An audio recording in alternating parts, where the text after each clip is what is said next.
Hi, I'm Sharaad, Kuttan, and welcome to Consider This, the show that makes you or asks you to consider and reconsider the issues of the day.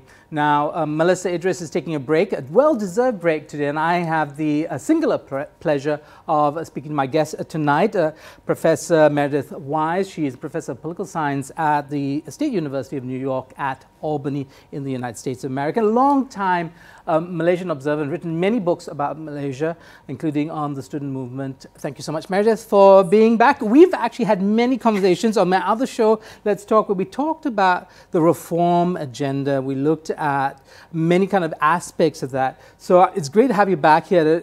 A fascinating time. The fall of Pakatan Harapan. Were you surprised? Could this have been anticipated? Yes and no. Everyone knew that keadilan itself was fractured, that there were real tensions over the succession plan, that Pakatan was having some difficulties in working out just how power should be shared out, who should be in charge, what the priorities should be.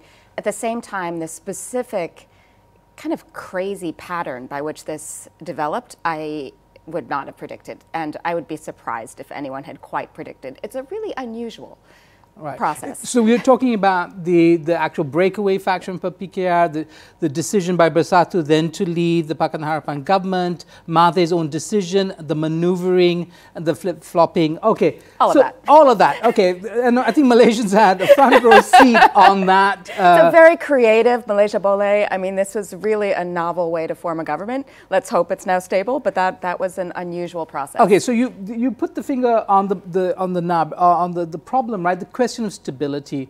If a coalition could be so easily kind of taken apart, it's now put back together, couldn't it still be taken apart precisely because those conditions are still existing? It could be taken apart for a number of reasons. So the initial tensions within Pakatan Harapan, those in some ways may still persist. We have these two split parties, Keadilan and Bersatu both. That's inherently somewhat unstable. It's not clear whether those who are in Bersatu within the new Perikatan government will simply rejoin UMNO, for instance, or if they'll form a new party. But right now, just the identity of these parties themselves is somewhat unstable. The larger issue is that forming a coalition requires quite a bit of give and take and compromise and deciding on common objectives. It's not clear to an observer whether that's happened yet, whether this was more of an opportunistic process of counting seats and luring people from one side to the other, and both sides tried this, to make up the magical number of seats to have a majority, or whether there's been a real discussion about what compromises will be made such that each party or each politician, where it's not a whole party, feels that their goals are best met by participating. So the stability, I think, is up in the air until there's some sort of platform, or certainly until we see seats divvied up for GE15. Right. But we've already seen positions divvied up for the cabinet, right? And that is an indicator of some of the compromises that have been made, considering that PAS and UMNO are Muhyiddin's parliamentary base. I mean, it's a source of his power, as it were, in taking the position of Prime Minister. His exclusion of the top brass of UMNO and PAS in particular, what does that signal to you? It signals that there's an effort to build loyalty and build stability by divvying up cabinet positions. I'm not the first to suggest this. This is really, Wong Chin-Huat, for instance, has written on this quite lucidly. PAS is comparatively underrepresented in the cabinet vis-a-vis Bersatu, for instance. So, as Chin-Huat has noted, in the new cabinet, just as in the old, Bersatu is overrepresented. And some of that undoubtedly has to do with who's in charge. But at the same time, it could work. I'm not sure it worked for Pakatan Harapan, so I don't think that simply divvying up cabinet positions is a necessarily adept way to build stability. It builds loyalty, but loyalty of individual politicians. That's not quite the same thing number one, that loyalty itself may fracture, but that's not the same thing as actually developing a common platform. Right, a common platform, you mean within the parties, or between the parties. I do want to ask you about the faction that left PKR. Of the 11, one returned, Barubian returned to PKR before the formation of government. The 10 have all been rewarded, as it were. 3 full ministers, 6 deputy ministers, and then the person who was already the deputy speaker there. So that all 10 have now considerable rewards for what they've done. I mean, what do you think that will do to party politics when the reward system for defection seems so obvious? You will get a position if you defect.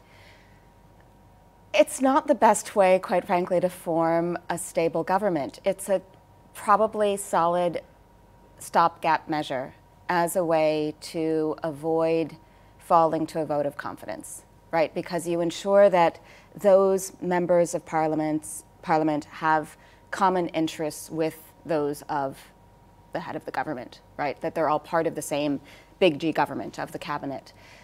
So that can be a way to ensure you have the seats, but that doesn't make governing necessarily any easier. And so there's still a question to me of if one could hop from one party to another, one could always hop the other direction.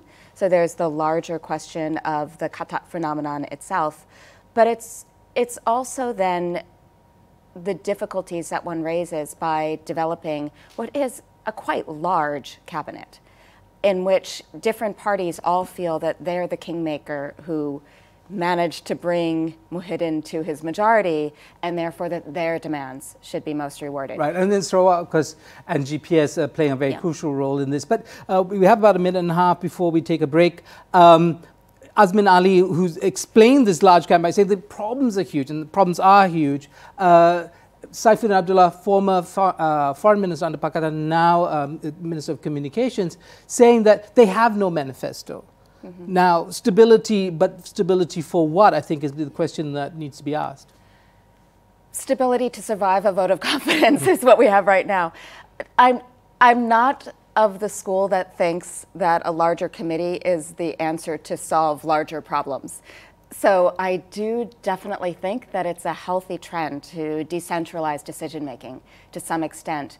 But building up a larger and larger cabinet, as we found in Malaysia in the past, is not necessarily the best way to build a government that can respond nimbly to very fast-changing and very difficult, intractable problems, especially when the fundamental ones of agenda setting for this government have yet to be addressed. So we have a broad promise, a good promise, to have Muhyiddin be Prime Minister for all Malaysians, which is, of course, a good thing to reassure people of, and to pursue economic development. There's a new COVID-19 task force, I think. So really recognizing that these are obvious, really daunting imperatives. But having more ministers or having more ministries is not necessarily the best or the only way to go about that. So I think it's more, this is a government that's formed of politicians formed of and by politicians rather than by voters. In other words, the voters cast their vote, they voted for these politicians. These politicians have now shifted amongst themselves to form this new government. This practice of building the government's stability by cementing the loyalty of those politicians will create a government that probably can survive a no confidence vote. I think Mahathir is probably right that this government can then persist until the next election. That's a good starting point. But that's not itself a question, that doesn't answer the question of whether this government will be as well equipped as possible to solve the really difficult challenges that it now faces. It's a terrible time to be a government. Absolutely. We'll take a short break on that note. Stay tuned to consider this.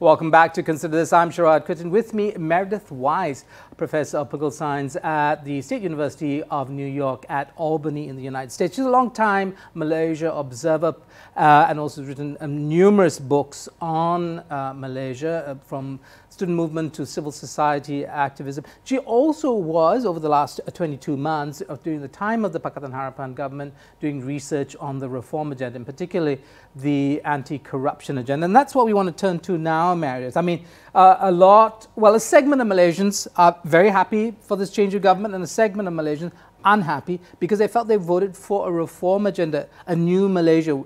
The tagline was Malaysia Baru, remember? This new government does not have a tagline. Newer government. Oh, newer Malaysia Lebih Baru. Okay, maybe. That's not trending at the moment, Meredith. Give it time, give it time. Okay, I trust you. You study political science. Now, help us understand what you were learning before we get to this crisis and what might happen in the future. Tell us what you learned about the reform agenda as it was actually put in practice.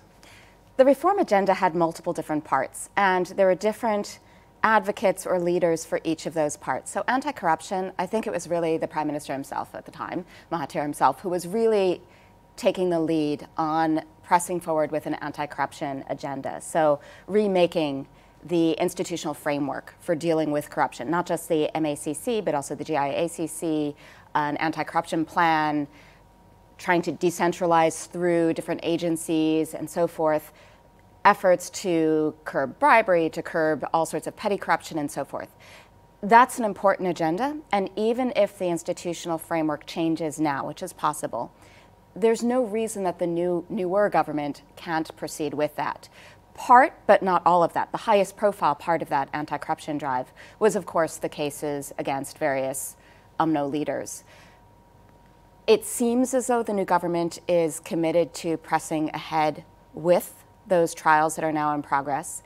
At the same time, I think there's some cause for concern about that, or rather, we've already heard expressed popular concerns about whether those cases will continue, and we've seen efforts to get those cases dismissed. It's not always helpful when you have that party in power that's trying to that's under investigation, many of its leading members are under investigation. I want to ask you this. I mean, this seems to be a problem also for the Prime Minister because his credibility internationally, because many of the cases that are being prosecuted now are actually of an international one, Yeah. You know, 7 jurisdictions in some cases, and involving many people who have already been tried and sentenced. So, failure to really succeed in this could actually be very damaging for the government, couldn't it? Yes.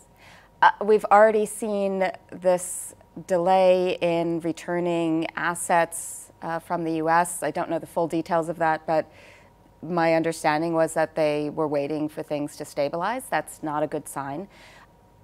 I would say, just as an observer, that the new Prime Minister's declining to give Zahid a cabinet post was definitely a good move. I think to have elevated those who are currently facing charges, who are under investigation or on trial now, would really dismiss the legal process. So if these individuals are found not guilty, if the charges are dismissed from their cases, then that's a different matter. But while they still are under active investigation, to kick off a new government by putting them in positions of executive authority would really give a rather damaging signal to the international community and investors. So the cabinet formation in large part has helped shore up at least the international credibility of this current administration. Is that what I think so, at least on this dimension. Okay, let's go back. So you said one dimension of the reform agenda was the anti-corruption one, led by Tun Dr. Mahathir. What are the others, especially the ones of a social nature or a cultural nature, the idea of really remaking Malaysia after 60 years of authoritarian rule? So the remaking, the cultural normative aspect, that's less something that a government can champion. That really comes from within society. So we did see, for instance, so if we were to look at the reform agenda broadly, we have the anti-corruption part, which is really housed within the domain of institutional reform. Within institutional reform, we might also consider things like remaking the electoral system to change electoral rules. So we had the ERC working on that. There were efforts to reform the judicial process and the ways in which the courts function and the way that they reach out to the public. We saw efforts to reform Parliament.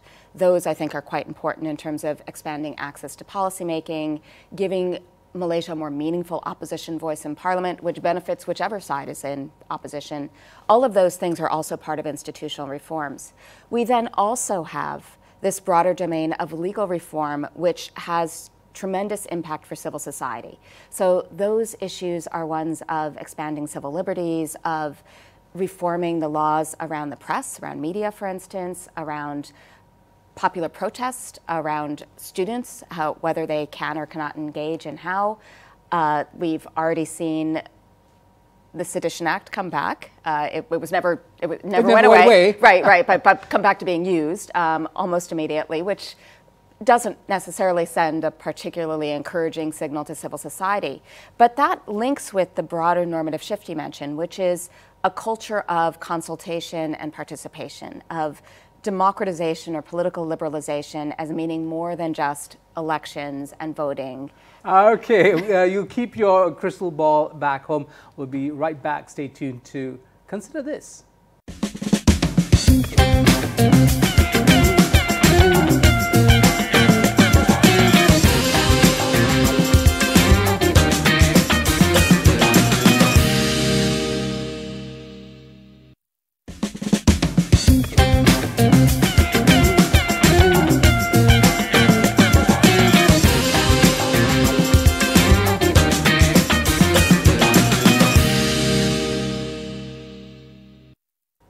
Welcome back to Consider This. I'm Sharaad Kuttan. With me, Meredith Wise, Professor of Political Science at the State University of New York at Albany. She, of course, is a long-time observer of Malaysian politics, author of many books on our country, and also deeply involved in the study of what was happening during the 22 months of the Pakatan Harapan government, in terms, at least on the anti-corruption agenda. So we bring her back on the show.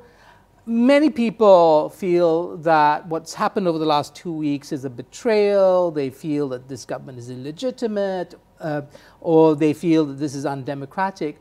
Others, maybe more sober, saying, well, you might not like the outcome, but in fact, the rules of the game were played fairly to the point, and the institutions were resilient and they played their role. There's no social strife. That, in fact, in some ways, Malaysia is exemplary. Chaotic, not something that we're used to seeing on our screens, but was in fact a form of democracy. Would you agree? As I understand it, and I'm not a constitutional or legal scholar, so I do stand to be corrected on this. As I understand it, nothing that was done is illegal or unconstitutional, but it is unconventional. And it does move away from the idea of voting as a mandate. There are differences of opinion among scholars of political science as to what the nature of that mandate is. In other words, if you vote for an individual, do you give them a green light to press what they think to be the best course of action without further consultation? This used to be Mahathir's own reading of democracy. You vote once every 5 years, and that's democracy. Or is the mandate supposed to be more interactive? Does it, for instance, in the Malaysian context, mean we've given you a mandate to be a representative of this party in this coalition pursuing this platform? Or is it, we have elected you, do as you see best, right? And so there are different questions of the nature of accountability on an ongoing basis and how we understand the mandate that the voters give the politician. The issue is less whether it's illegal or unconstitutional than what this means about how voters might hold these politicians accountable. Accountable for what? The goal of voting, and the reason that Malaysian coalitions always offer some sort of platform, some agenda or manifesto at election time, is that that allows what's termed responsible party government. You vote for BN, you vote for Pakatan, you're voting for this platform. If they don't deliver on their promises, hence BN's, janji ditepati, if they don't deliver, then you as the voter should consider voting them out. Right, which would happen every 5 years. Right, but this process circumvents that process. So it's hard to say. It's not necessarily against the rules, but I wouldn't say it's exemplifying democracy in any real sense. Okay, so to what extent do political systems, or should political systems, mirror how people actually behave and think or relate to their political system or their political leadership, what they want? Or should it be some idealized notion of how parliamentary democracy, a la the British style, or so on and so forth, or, you know, as it was bandied about, the possibility of a proportional representation, party list system, a German style system, all these things. I mean, where do we take the conversation for Malaysia in terms of the democratic desires of Malaysians? I could answer this in one of two ways. So I'll try both, and then one of those has a sort of cynical side. So the first way to think about this is what parties represent. So this question of whether you're representing identities, for instance, demographic representation, whether you're simply representing a number of votes, we had this many people vote for us by whatever means, therefore we represent that, or whether you're representing issues, that we stand for X. And we have a mix of those models within Malaysia. A core difference in PR, proportional representation, versus first past the post, or single member district majoritarian voting, which is what Malaysia now has, is PR voting, the proportional representation means we tend to have a larger number of smaller parties, each of which has a distinct constituency or a distinct issue basis or whatever else. Most of Europe, for instance, has PR voting, which is one of the reasons why we see green parties and other sometimes very niche-based, but issue-based parties that will capture a segment of the population, but won't necessarily aim for so broad a base, some of them as the general left-right economically oriented parties. PR allows those parties still to gain a foothold, and then you form a coalition. First past the post voting, Malaysia's system encourages finding a common denominator. So a larger number of parties may form, but really two can compete because of the nature of majoritarian voting. You have a winner-take-all system. And so what we end up with in Malaysia are pre-election coalitions in which you won't have so close a correspondence between any one voter's interests and the coalition as you might have with a voter's interests and a smaller party that can contest independently under PR voting.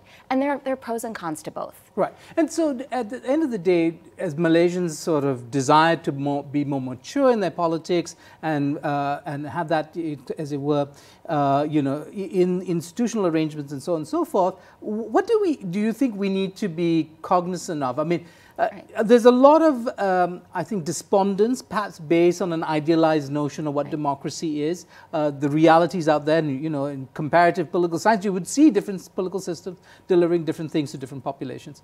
What do you think we should be most aware of? This brings me to that other way of looking at this question, which is to say, democracy means more than elections. And right now, the focus is so much on elections and parliament and who's voted in. But there's so much more to political space and political participation than that. But wasn't it also, do you think, Meredith, necessitated by the fact of it, 60 years of authoritarian rule, to some extent, the primary agenda had to be the dismantling of this authoritarian state, the creating of conditions that would enable a much more mature democracy? I only partly agree. So I think even under electoral authoritarianism in its heydays in Malaysia, there was still some space for community organization, for social mobilization, for the expression of interests. And why that matters is if we see politicians in Malaysia or parties in Malaysia as channeling and combining the interests of the population to channel those toward the policy arena, then any sort of mobilization on the ground can be effective, including in between elections. This is where that cynical aspect comes in, which is if politicians, if we understand them to be simply self-interested once they're voted into office, and if voters don't have the possibility of holding them accountable, either because there aren't elections, not an issue in Malaysia, or because they're not giving a platform on which to be held accountable, then we have a disjuncture there. Then we can't say whether the voters' interests are really being channeled upwards. And so I think one way of looking around what's happened now in terms of the change of government is to ask how much we would really expect a change of government in Malaysia to accomplish anyway. And by that change of government, I mean a change of the parties and individuals in office. There is so much more to political norms, as you mentioned before, the sorts of cultural shifts. There are aspects of policymaking that are outside Parliament. And all of that matters just as much in terms of how liberal the state is or how democratic we should consider this place. So if people feel, yes, I am able to vote in free and fair elections for the person or the party I want every 5 years, and I have no other political rights worth mentioning, that's not more democratic than a polity in which individuals feel that they have other modes of participation, or in which they could, for instance, participate more actively at the local level or the state level. So I think that unless and until Malaysia has local government elections, we'll have a limit to how democratic we might consider the state. Okay, we have like 10 seconds left. So I know you're not into prognosticating, you're telling the future, you're not into perhaps prescribing things for us as well. But in your observations, do you think that civil society's response to this change in government will be robust, or do you think people will actually become more apathetic, which is a political response itself? Yeah, I really worry that it's a really frustrating position to be in, to be an activist within civil society now. And in part, that's because one of the aspects of Kuttan's reform agenda really was to encourage consultation. They hadn't made tremendous headway on that, but to validate in many ways many of those civil society organizations and activists who had been in many ways important to their rise. And so now to have that government out and to have the old government or large parts of it back is sure to be really enervating and frustrating to many activists. At the same time, you already see pushback. You see protests, you see statements in support of those who are being investigated. All of that is encouraging. It suggests that activists recognize that the game isn't over yet. There's but no it's turning still back the clock No. on Malaysian democracy. Okay. Unfortunately, we run out of time and the clock that clock can't be turned back either. And now it can't. Okay. I've been speaking to Meredith Wise, Professor of Political Science at the State University of New York at Albany in the United States, a long-time observer of Malaysian politics. That's all we have for Consider This. Join me and Melissa Idris tomorrow night at 10 p.m. That's all for tonight.